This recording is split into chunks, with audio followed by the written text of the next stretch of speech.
I'm planning to surprise my wife today because last month or last January, she's always asking that she likes the iPhone 15, but I save money for this phone. And then now finally I already bought the phone for my wife. Guys, bumili tayo ng phone para yung misis. Hindi niya alam guys, nag-order ako nito kanina, last week. Tapos natin siya kanina. Yan guys, ang kanyang everything iPhone 15. Sinasabi sa akin guys, last January pa yan, pero medyo, siyempre wala pa tayo pero that time, nag-save pa tayo. Yan guys. Surprise natin siya ngayon. Tutulog siya guys doon, pero maya pagising na guys, magugulat na lang siya, bibigyan natin siya ng iPhone 15. Sabi niya gusto niya guys, deserve naman guys, kasi guys, sobrang busy namin everyday, sobrang tired kasi maraming baby. 11 months old baby Sky.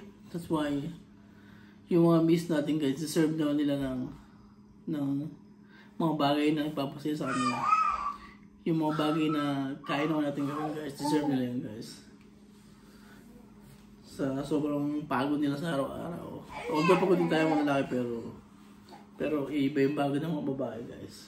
Kaya naisip ko na surprise na yung aking pinakamamahal na misis na iPhone 15.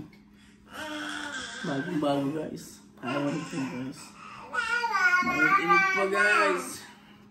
Ayan, surprise natin siya mamaya. Natutulog pa siya guys. Pakita ko guys sa inyo.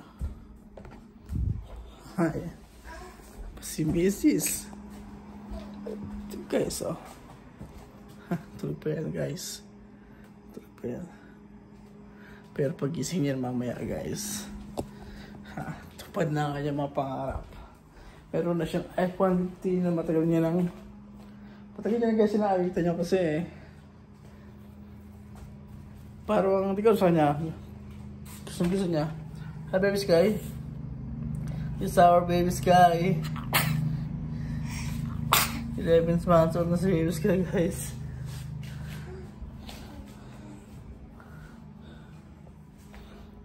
Nagising na si Miss guys.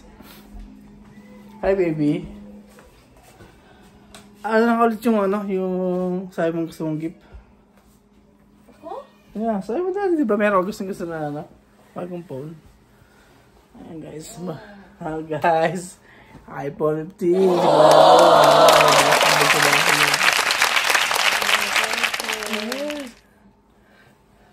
Anong meron? Surprise lang namin ni Baby Sky kasi last time sabi mo last January pa maganda yung iPhone 15 na takita mo sa YouTube. Okay, so put na guys ang pangarap ni Mami. Wow. Guys, so deserve guys na mamiss niya, kaya pagka may gusto basta kaya niya bigyan niya lang. Okay, so sigurado lang yan guys. Kailangan patulogin na maaga si Baby Sky. Love you! Ganda ito. Thank you. Tuntua yan guys. So.